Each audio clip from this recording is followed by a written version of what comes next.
Hello and welcome to Attacking Third, a CBS Sports soccer podcast. I'm Sandra Herrera, lead NWSL writer for CBS Sports, joined today as always by my colleague and co-host Lisa Roman, broadcaster and analyst for CBS Sports. On today's episode, we have a special guest interview today.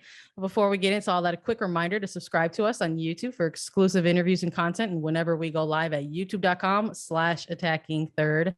Today, we're joined by United States women's national team player, World Cup champion, and Olympian midfielder for Reign, Rose Lavelle. Welcome back to the show, I should say. How you doing, Rose? I'm great. Thanks for having me, guys.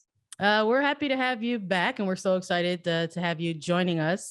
Challenge Cup over, NWSL regular season in full swing. So let's just start with an easy one here at the top of the segment. How has the year been starting off for you?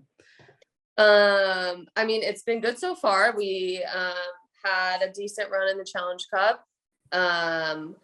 Not the best start to the regular season, but it's wild because it's only like 3 games in. I feel like we are like halfway through the season already. It seems like it's been so long, but it's just getting started. The years, the days, they all kind of run together, and especially when we get into the mix of this regular season, right? Yes. It's like wild. I'm like, wow, we've been doing it for like 3 months now, but only 3 games in. Exactly. But Reign, a lot of different changes. However, I want to talk about head coach Laura Harvey. You ended the 2021 season with her at the helm, and now you've had her for a full preseason, a full Challenge Cup, and to kick off this regular season. What is it about Laura Harvey that her coaching works so well, right? She's won NWSL Coach of the Year a number of times. And as you mentioned, a great run throughout the Challenge Cup and with such a great team. What is it about Laura Harvey and her coaching? I like love Laura. She has been so awesome. I actually found out that she was going to be the Reign coach. She was with us at the Olympics, obviously. So I found out she was going to be our coach at the Olympics, and I was like so happy. I was like, big celebration. She's amazing. I think she's somebody that everybody rallies around. She just has such a fun personality. But then I think she's intense in the moments that she needs to be. Her soccer brain is incredible. So I think she's just been able to bring in this balance of fun and serious and intense and competitive, but light in the moments we need to be light, getting into us in the moments we need to get into us. I think she's just been incredible. And I think she's exactly what our group needed. And I think it's exciting because I feel like every game we feel like we're getting a little bit better. And then if we have a little hiccup, we address it. Nobody's safe in the best way possible. I think we're all in it together. So it's one person makes a mistake, we all make a mistake. We're on it. And she has been so amazing for the team.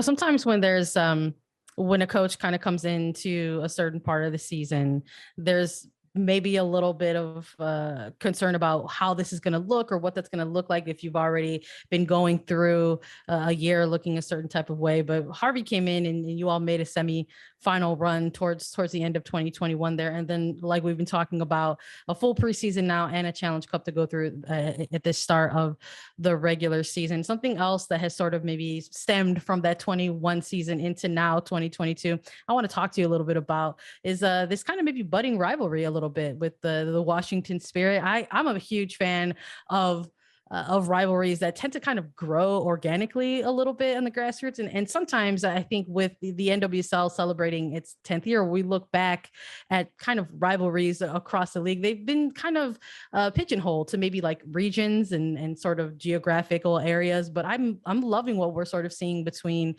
these two teams right now. And you've got a Pacific Northwest side versus an East Coast side. Can you chat with me a little bit about being part of this budding rivalry in the league right now? Yeah, I mean, obviously we've already played them twice this year and haven't come out on the winning end either times. I think our first performance, we were disappointed with ourselves. And I think we came out and put out a really good performance the next game. Unfortunately, soccer is soccer. And sometimes when you think it should go your way, it doesn't. But we go again this weekend versus them for the 3rd time in 3 weeks. So yeah, I mean, I think it's definitely been a rivalry in the making. I think Spirit's obviously a really good team.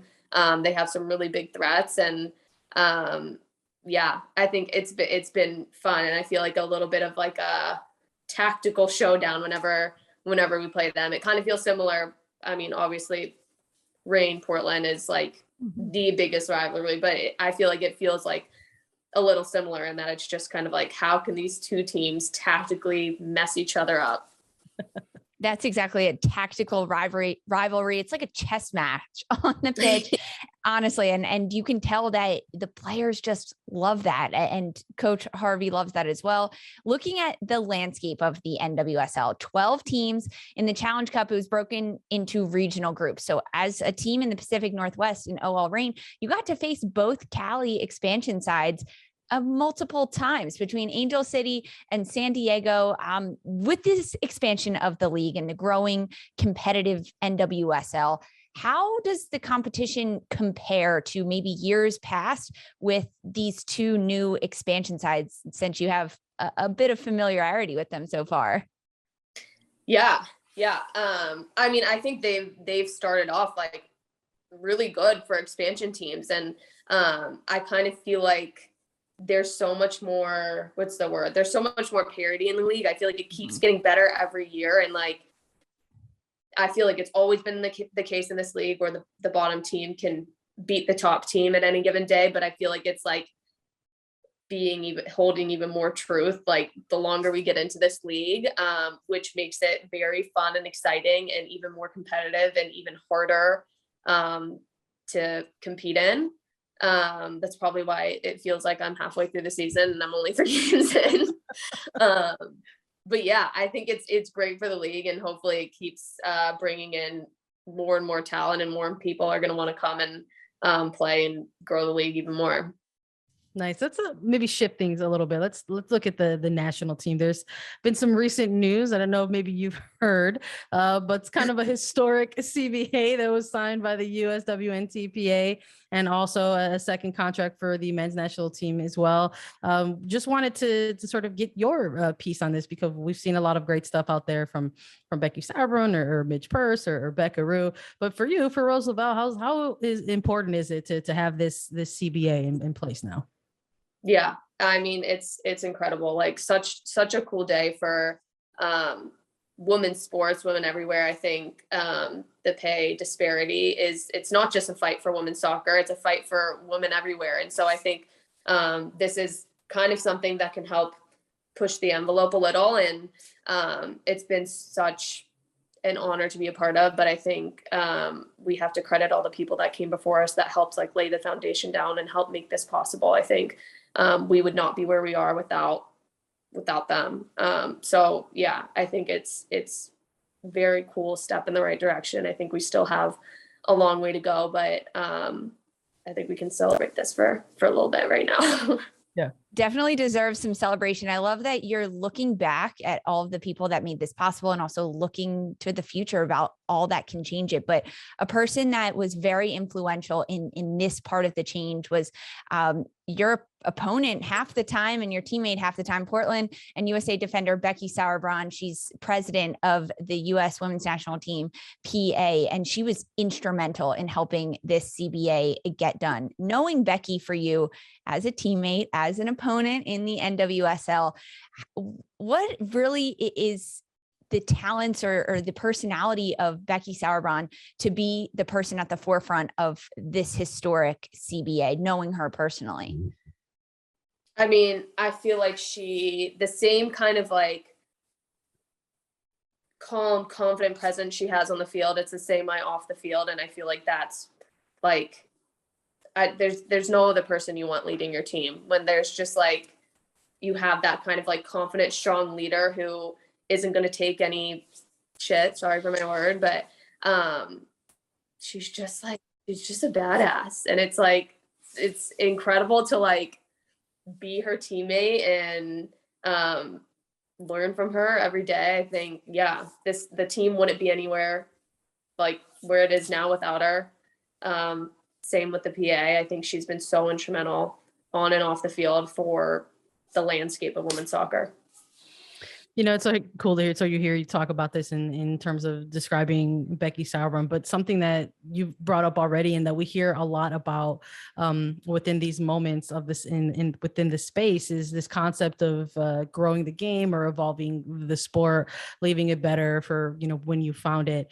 And this sort of feels like a really huge thing that folks can kind of point to and say, this is a thing that I was a part of, and I know that it's going to make things better moving forward. So for U.S. soccer, for the women's national team, what does something like this new CBA, like how does this set like a new precedent for future teams and future players who kind of come into the pool? Yeah, I mean, I think it shows that equal pay is possible. And so I think hopefully this kind of starts a ripple effect. I know that there's other federations who have done this before us, but hopefully, like I said, it keeps pushing the envelope and growing the game, not just in our country, but like beyond in the world. I hope everyone else sees this and it sets a precedent that like women's soccer, women's sports, it's here to stay. There's value, there's support in it, and open your eyes and get on board. I love that. Open your eyes and get on board. Looking at the future, immediate future, World Cup for the women is in 2023. So CONCACAF Championship is this summer. As someone like yourself in that pool with lots of rotations between new generations and veterans coming in, personally, when you look at the future for the U.S. national team and your personal goals for the next 2 years before the World Cup, what are they? What are your personal goals for the national team level? I mean, I think first and foremost, qualify for the World Cup and Olympics this summer. I think don't want to look past that at all. And then I think going to the World Cup, I think we have an incredible pool of players that it's going to be honestly hard to narrow down. I think there's like so many dangerous players across all lines. So I think it's going to be an exciting time, and I think we're going to go into it and hope to do what we did last time. In terms of preparing for this type of year, there was already a Challenge Cup that we talked about a little bit, the beginning stages of a regular season that already feel like it's so long, but there's going to be World Cup qualifiers. So there's going to be some added soccer within some of the club soccer. And in doing all of your preparations, you got to make sure that you're good to go, no matter where level you're playing on, whether it's club level, right, or national team level. You recently partnered with Icy Hot for the pro product line. Why don't you tell us a little bit about it? Yeah. So I think with this specific campaign, I've in my career, I've obviously recognized the value in rest and recovery. I think it's been really important to me after a match or like a big tournament or whatever it is, but not everybody gets that luxury. So in partnership with Icy Hot, I'm introducing the Pro Time Off campaign, and it's about recognizing the stories of everyday athletes and the pro level effort they put into their craft, and helping encourage them to take time off and recover the same way that pro athletes do. Because if you're putting pro time effort in, then you should get pro time off. For you, pro time is about resting, right? And recovering and doing it consistently. So many times we talk to rookies in the NWSL and getting their first shot at the national team. What is your advice to them about finding a consistent rest day routine and finding that professionalism to recover? Oh my gosh. Well, I think obviously like I love soccer so much, but I think without the off days, I am like not able to recharge and really like give 100% every single time I go out on the field. I think I value that time to like kind of be able to mentally and physically switch off and recover so that the next time I go out, I'm going out as strong or even stronger than the last time. So I think for the everyday athlete, it's like, that's important too. That time to kind of decompress, come down from that high. And then once it's time to get back out there, you're recovered and you're ready to go again. For you, Rose, what is your Icy Hot rest day routine? Oof. I mean, I'm sure you guys, I don't know, I probably have said this to you guys before, but I love doing nothing. I just sit on the couch, I get a coffee, I read, I do nothing. I walk about 100 steps. It is Perfect. like my ideal day. So that's my ideal like recovery routine. And then I think I've said this before, but what I like love about working with Icy Hot is it's truly been with me through my whole career. Like, I feel like it's the one thing I can remember in high school being like, oh my God, I'm feeling my knee, I'm feeling my quad. Who has the Icy Hot? And so now I'm like, even into my pro career, I'm still using it. So it's kind of like, it's just fun because I feel like it's like grown with me throughout my career. And so it feels like such a fitting partnership. I love that. Well, okay. So then one last fun one, I think, before we close out here, and I love that. I love a good nothing day. Those are the best kinds of days. 100% agree with you, hands down. When you are maybe doing nothing, you mentioned settling up with a book. What's something that when you are with your Icy Hot, you're trying to rub down, you're trying to relax, you're trying to do nothing, is there a go-to like track that you're playing? Is there a song that you're listening through this time, or what is the book that you maybe want to cozy up with? Oh, I'm either books or sports. Do you guys want me to show you what I'm currently reading? 100%. 100%. Yes, this is going to be good. This is like actual in action. Rose Lavelle letting us know what part of her routine is. Oh my gosh. Did you guys ever read this? Listen. Tell us what it is, Rose. Tell the listeners what you got with us. For our listeners who aren't watching this on video. It's series of unfortunate events. Look at that. This is 1 through 8. These are the ones I finished. And my iPad is currently resting on 10, 11, 12, and 13. Have you read all of them, or you've only read 1 through 8? Yeah. Or is this a read through? Currently I'm just starting the 9th one, but I read them in grade school, and like, I just them so much, and I'm like, I need to read them again. They're so fun. I was gonna say, like, so is this like this is a reread? This isn't like a first time. This is a reread, but from a really long time ago. So like it is a little fresh too. Okay, like, good. I love revisiting a book that you haven't in a long time, because it feels like you're visiting it again for the first time. I love that. Series of Unfortunate Event. Who are you recommending of your teammates to read that next? I don't know if any of them would listen to me. Like, you're like, I don't want you don't want to expose your teammates for not reading. I appreciate it. I respect it so much. Good energy, Rose. Thank you so much for joining us. This was so much fun to chat with you again. We appreciate the time as always. Best of luck in the remainder of the regular season with the upcoming championship, the CONCACAF W Championship in July. We want to thank all our listeners as always towards the end of the show for joining us along and following with the episodes. Everybody, you can follow us on Twitter at Attacking Third for more. We're on Apple Podcasts, Spotify, Stitcher, and anywhere you listen to your shows. We're also available as video. Subscribe to us on YouTube. Visit youtube.com/Attacking Third. We'll be back this week with so much more. For Sandra, Herrera, Lisa Roman, and Rose Lavelle, this was Attacking Third.